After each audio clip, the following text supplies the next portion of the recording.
Bien, j'ai vu Les Visiteurs 3. Ça y est, l'univers ne m'en a pas empêché.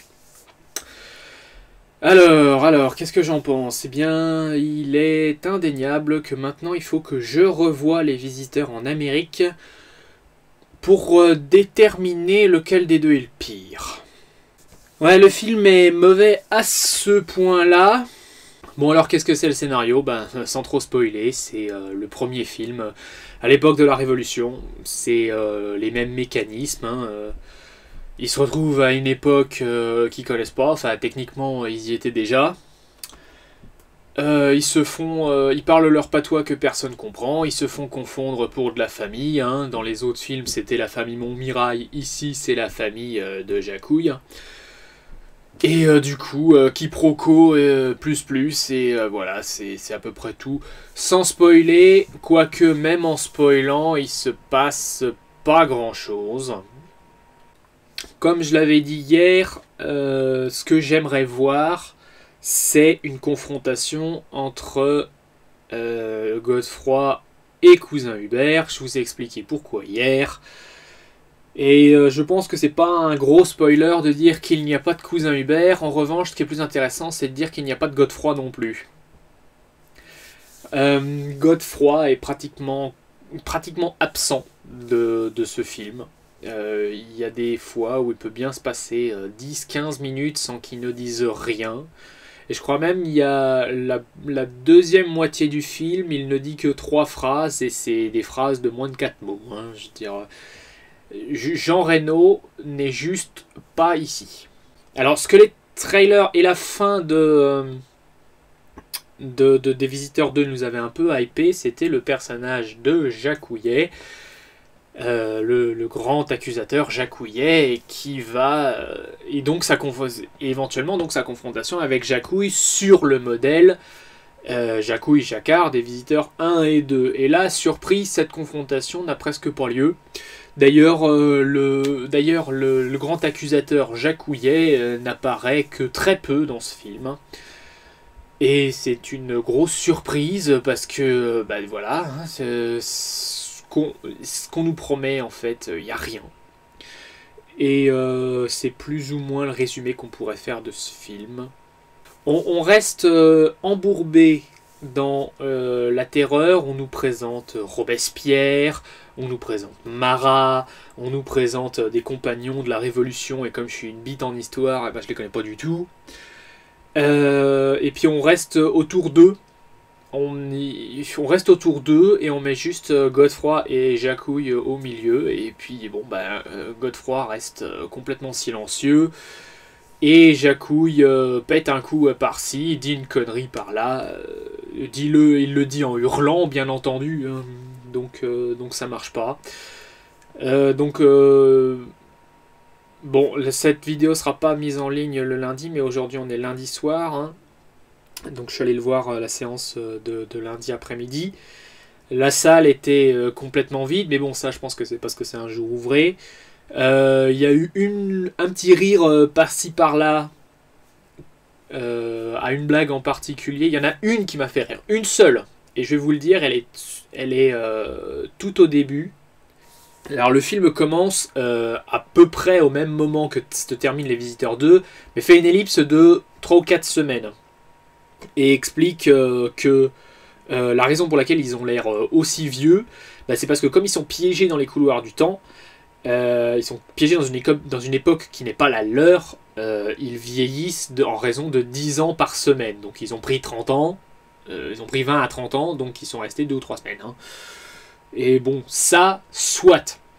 Mais, alors, ils ont été arrêtés, et leur procès est fait. Donc évidemment, comme à la fin des Visiteurs 2, Jacouille il s'était déguisé pour le mariage de la petite fillotte de Godefroy. Et on l'a pris pour un espion anglais, et du coup ils ont été arrêtés, et au cours de leur procès ils sont condamnés à la décapitation. Donc ils sont mis dans les geôles, et ils rencontrent complètement par hasard, ça c'est les magies de l'art comique, et ils rencontrent un ancien courtisan de la fillotte de l'époque de Godefroy. Et la seule blague qui fonctionne, en tout cas qui m'a fait... elle m'a pas fait rire franchement, mais bon, elle m'a fait quand même sourire, et j'ai quand même lâché un petit rire amusé. C'est qu'il n'arrête pas de dire à Godefroy, donc le courtisan, donc j'ai complètement oublié le nom du personnage, hein, je veux dire, il est pas... Enfin, j'y reviendrai à ça. Il n'arrête pas de lui dire à quel point il a failli la culbuter, la filleute de Godefroy, et à un moment, Jean Reno lui lance un regard noir, et ce mec lui dit il ferait mieux que je m'arrête, et Jean Reno lui lâche à demi-mot un petit certes, mais toujours avec ce regard glaçant, et ça m'a fait rire. Hein. Et c'est aussi une des seules blagues qui se passe calmement, parce que le film reprend Les Visiteurs 2 en ceci que Jacouille hurle à tout bout de champ, et comme dans Les Visiteurs 2 c'était chiant. Les incohérences, elles sont vraiment partout. Elles sont vraiment partout. Dans le premier film et le deuxième film, y a une voix off qui fait le narrateur, qui nous explique un peu ce qui s'est passé. Hein. Et puis là, on a le droit à un texte à la Star Wars, donc juste avec une différence de police d'écriture. Et je sais pas si ça fait tiquer que moi dans la salle, mais la façon dont c'est écrit, on a l'impression que Les Visiteurs 2 se passent déjà à la Révolution. En fait, ils disent en l'an de grâce 1124, Godefroy et machin, et Jacouille prennent la potion. Et en dessous, il y a marqué, entre parenthèses, Les Visiteurs 1, donc impliqué, inséré ici le film. Et puis après, ils disent, ils sont retournés, machin, et donc ils réexpliquent le scénario du 2. Ils réexpliquent pas le 1, ils réexpliquent le 2, et après ils mettent entre parenthèses Les Visiteurs 2, donc impliqué, mettez le film là. Mais non, ils viennent de nous l'expliquer. Enfin, moi j'ai trouvé ça très très étrange. Donc voilà. Il y a des incohérences, il y en a aussi un petit peu partout. Et d'ailleurs, pour en reparler, je vais être obligé de mettre une balise spoiler, mais je vais pas le faire tout de suite. Donc, si on n'a pas Godefroy, et si on n'a pas la dichotomie Jacouille-Jacouillet, qu'est-ce qu'on a? Comme dit, on a Robespierre, on a tous ces gens de la Révolution, et au milieu, en fait, le personnage central, le personnage qui fait tout le film, qui est au cœur de tout le film, c'est la sœur de Robespierre, qui est jouée par Sylvie Testu, qui joue très très bien. J'ai beaucoup aimé son rôle. Le problème, c'est qu'on lui a écrit zéro blague. Zéro, hein, pas une seule. Et du coup, on s'emmerde quand elle est à l'écran. Hein. Et puis il y a aussi la famille Montmirail, avec au centre Gonzague de Montmirail, qui est un personnage qu'on a déjà vu dans le premier. C'est celui qui va se faire couper la tête. Alors, et on passe une majorité de l'intrigue, en tout cas moi, je me suis dit, mais Godefroy s'en rappelle plus. Et ben si, il le fait remarquer à son homologue Gonzague 10 minutes avant la fin. Alors, je me rappelle pas exactement comment c'était, quelle était sa gueule dans le film, dans le premier film, dans Les Visiteurs 1, sur le tableau. Mais j'ai quand même la distincte impression qu'il ressemblait pas à Franck Dubosc. Et surtout, est-ce qu'on est obligé de faire en sorte que Franck Dubosc, dans ses films, joue le rôle de Franck Dubosc dans ses spectacles? Alors certes, c'est pas tout à fait flagrant, mais il arrive quand même à essayer de séduire 4 gonzesses et il en culbute une. C'est-à-dire, c'est clairement le personnage dans ses spectacles. Arrêtez avec Franck Dubosc, s'il vous plaît. Franck Dubosc, c'est quelqu'un moi, que je ne trouve pas drôle du tout. Il a qu'une seule blague, c'est le poetic lover qui se fait remballer à tour de bras. Et quand il se fait pas remballer, ça devient très très sale. C'est exactement son rôle dans le film. Donc lui, il est au cœur de la famille Montmirail. Et il y a aussi un autre personnage donc, qui est censé être la petite fillotte de Godefroy, qui veut partir en guerre contre les sans-culottes qui viennent chercher leur tête. Et c'est tout. Elle ne le fait jamais. Son personnage est très vite oublié. Et c'est encore une opportunité ratée. Il y a la belle-mère de Gonzague qui essaie de manipuler les riches bourgeois pour essayer de fuir en Autriche. C'est tout, c'est son seul trait de caractère, c'est juste une manipulatrice. Hein. Il y a le courtisan dont j'ai parlé tout à l'heure. Son rôle, c'est rien du tout, il n'a aucune personnalité. Et il ne sert absolument à rien. Si, il y a une blague où il se fait tirer dessus, et la balle lui écorche le cul, et il fait style d'avoir très mal, une blague qu'on a vue 15 000 fois dans l'histoire du cinéma, ça fait plus rire. Bref, il y a tous ces personnages, et ils sont plats. Il n'y a rien, ils n'ont pas de substance. Du coup, on se retrouve, le seul personnage qui a un tout petit peu de profondeur, mais vraiment un tout petit peu, hein, pas grand chose, c'est le personnage de Sylvie Testu, donc la sœur de Robespierre, qui est qui est l'amante de la femme de Jacques Houillet, la sœur de Robespierre, donc elle est un petit peu au centre des opérations, mais une fois de plus, c'est tout. C'est tout. Et bon, la fin est quand même très décevante, donc tradition de la série, il se retrouve encore transporté dans la mauvaise époque. Sequel bait à fond. Mais bon, le 1 et le 2 le faisaient déjà, donc à la rigueur pardonnable. Mais ça met encore une incohérence, parce que dans le film,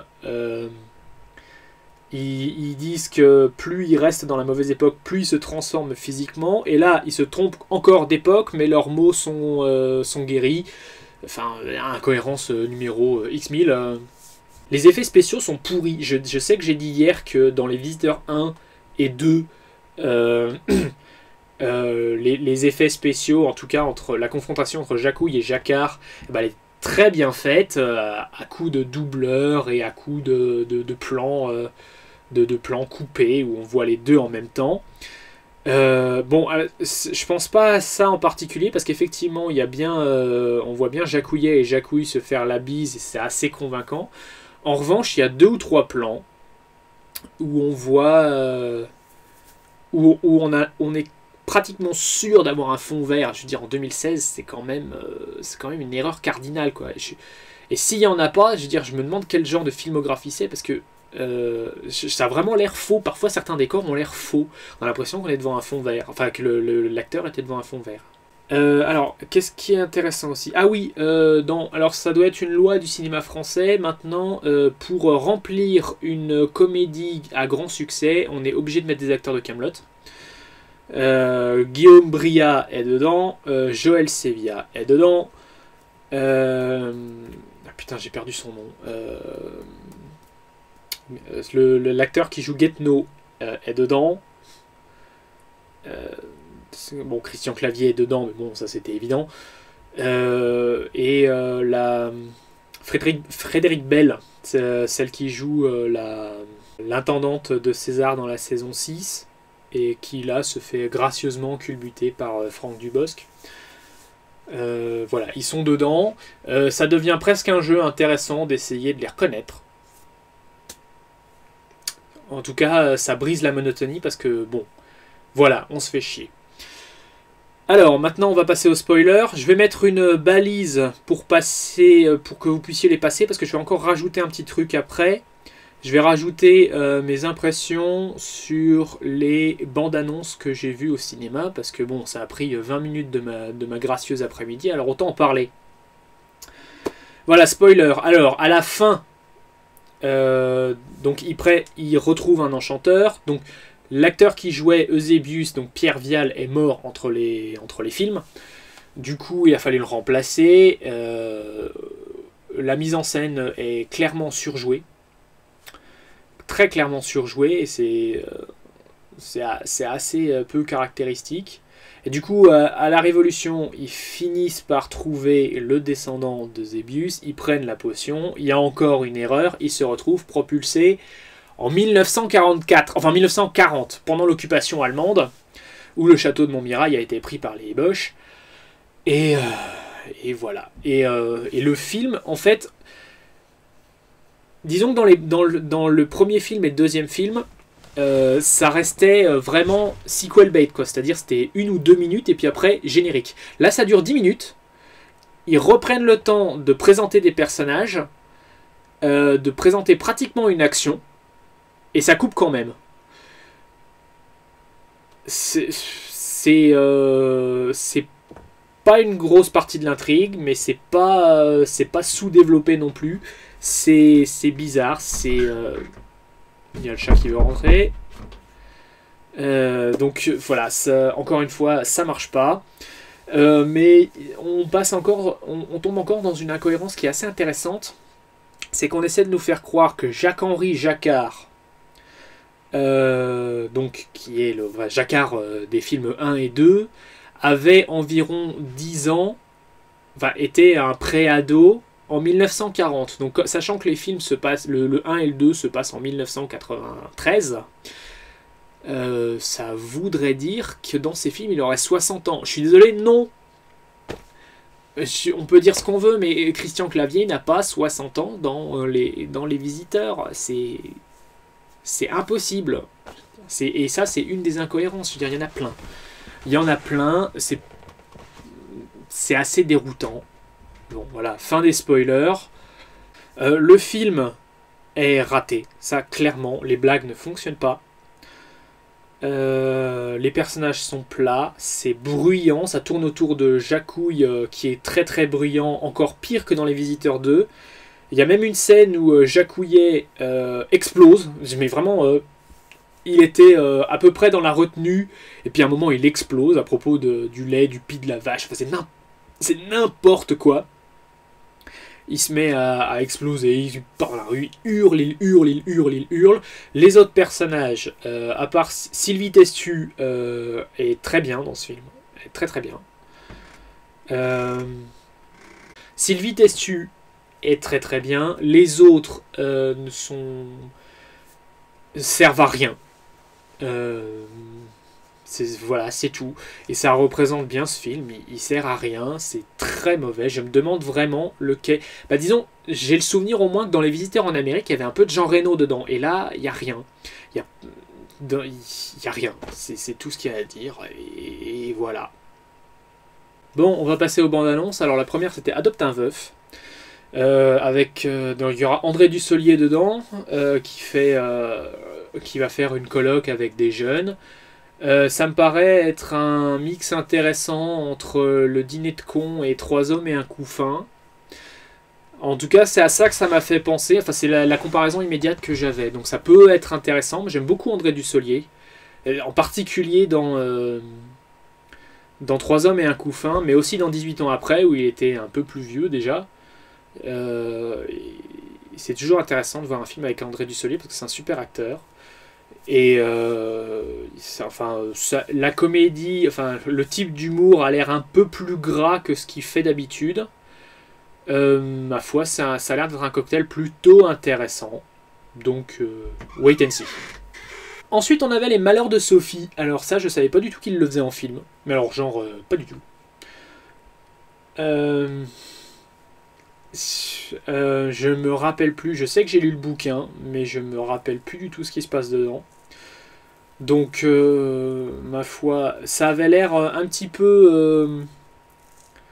ça avait l'air un petit peu étrange, mix dessin animé, mix film, mais même dans le mix film, il y avait des parties très colorées et des parties très très sombres. Du coup, quand je vois le trailer, j'ai l'impression qu'il va y avoir un film qui change drastiquement de ton. Mais ce que je trouvais le plus intéressant, c'est que Muriel Robin est dedans et qu'elle joue le rôle de la belle-mère, enfin, qui va éduquer Sophie au martinet.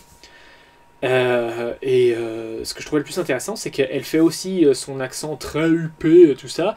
Mais là, elle le fait bien, contrairement aux Visiteurs 2, justement, où c'était super forcé, c'était super surjoué, ça marchait pas.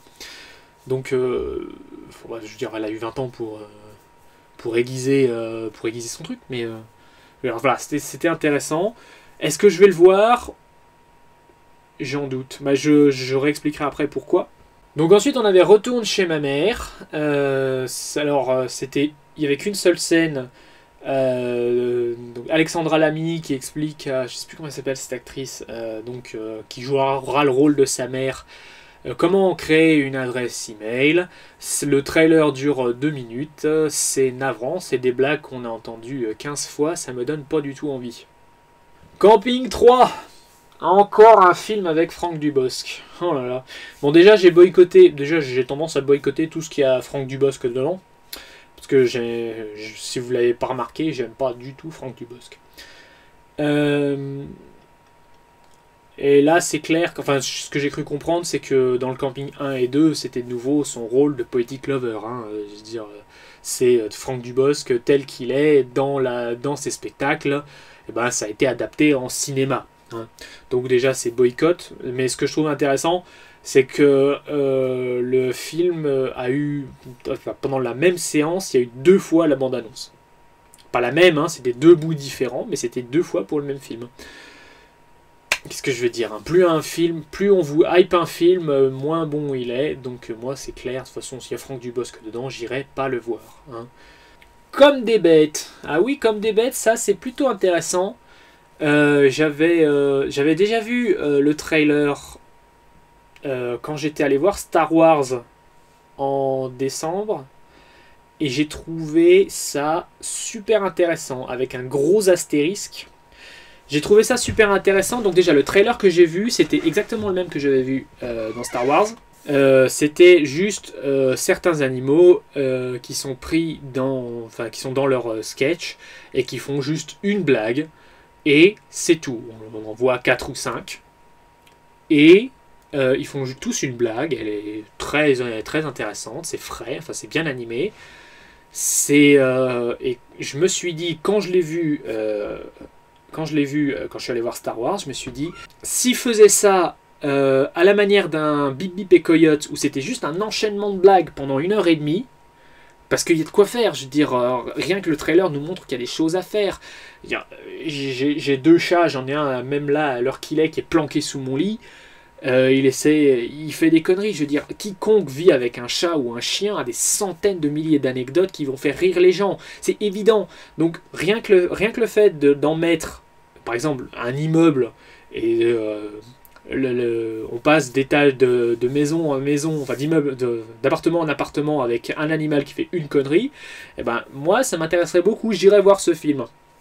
Mais entre les deux, sur internet, il y a eu un trailer qui montre que non, il y a un scénario derrière, un petit peu à la Oliver et compagnie, ils vont adapter un autre chien, et forcément, il va y avoir du drame. Non, ça marchera pas aussi bien, je le dis, ça marchera pas aussi bien.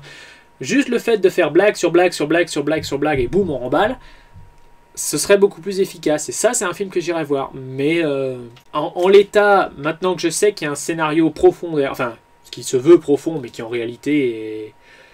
je pense sera quelque chose d'assez générique, bah non, ça me donne plus envie. Et pour finir, Braqueur, donc Braqueur que je peux uniquement définir comme les Lyonnais dans le monde de la mafia. Ça me paraît aussi être un bon thriller, donc j'aime pas trop regarder des thrillers, en particulier au cinéma. Excusez-moi 2 secondes. Ne touche pas au micro. Voilà, donc les Lyonnais dans un contexte un petit peu mafieux. J'ai beaucoup aimé les Lyonnais, donc forcément ça m'intrigue un peu, même si le thriller c'est pas trop mon truc. Ça a l'air d'être une grosse production, bien pactée en effets spéciaux, ce que les Lyonnais n'avaient pas d'ailleurs. Les Lyonnais auraient mérité peut-être un petit peu plus d'action. Et là, ça a l'air bien en mode testostérone, donc ça a l'air pas trop mal. Et voilà, ceci conclut les trailers que j'ai vus. Alors, moi je suis pas quelqu'un qui va souvent au cinéma, d'ailleurs j'ai la réputation d'aller qu'une seule fois par an. C'est une anecdote qui, je suis sûr que j'aurai à expliquer un jour, mais on va pas le faire aujourd'hui. Donc l'année dernière, c'était pour Star Wars 7, Le Réveil de la Force, que j'ai beaucoup aimé, soit dit en passant. Je voulais en faire un vlog pour expliquer à quel point j'avais aimé, bref, ça je vous l'ai déjà dit hier. Cette année, j'ai pas envie que ce soit Les Visiteurs. Aujourd'hui, j'avais grillé une place gratuite qu'on m'avait offert à Noël. Moi, ce que je veux voir cette année, c'est Rogue One. En revanche, ça me forcerait à sortir un peu. Donc ça, les vlogs, alors en tout cas si ça vous a plu, je vous encourage à me le dire et voir si la formule vous plaît. Hein. Personnellement, moi j'ai trouvé la formule assez intéressante de faire en deux parties. Un, ce que j'aimerais voir, et deux, ce que j'ai vraiment vu. Je trouve ça, moi j'aimerais bien continuer à faire ça. Maintenant, si ça vous plaît, dites-le moi. Et dans ce cas-là, j'aimerais bien, enfin, je serais plus réceptif aux requêtes, voir les films. J'ai vu qu'il y en avait certains qui pouvaient être intéressants. Le livre de la jungle. Bon, pour le moment, c'était tout. Mais comme dit, comme des bêtes, à mon avis, il y a du potentiel. Et puis après, il y en a qui s'annoncent être des navets, hein, comme par exemple Angry Birds. Donc s'il y a des films que vous souhaiteriez que je regarde, ma foi, vous pouvez m'en faire la requête, je serai plus réceptif à ce genre de requête. Petite précision, ne me demandez pas Captain America Civil War, parce que je suis pas un aficionado de Marvel. J'ai pas vu Avengers, j'ai pas vu Avengers 2, j'ai vu aucun Captain America. Les seuls vraiment que j'ai vus, c'est la trilogie Iron Man. Ouais, c'est tout. Donc j'ai peur d'arriver un petit peu à la queue entre les jambes. Si j'ai vu Agents of Shields aussi. D'ailleurs je comptais en faire une vidéo un jour. Ça viendra, ça viendra. Donc s'il vous plaît, ne me demandez pas Captain America Civil War. Et en tout cas, en tous les cas, nous on se retrouve la prochaine fois pour une nouvelle critique de film ou une rétrospective Megaman. Normalement la prochaine ça devrait être une rétrospective Megaman. J'ai un peu de mal à la tourner, mais ça devrait se concrétiser assez vite. Sur ce, bah, ma foi, à la prochaine et surtout évitez à tout prix les Visiteurs 3. Salut!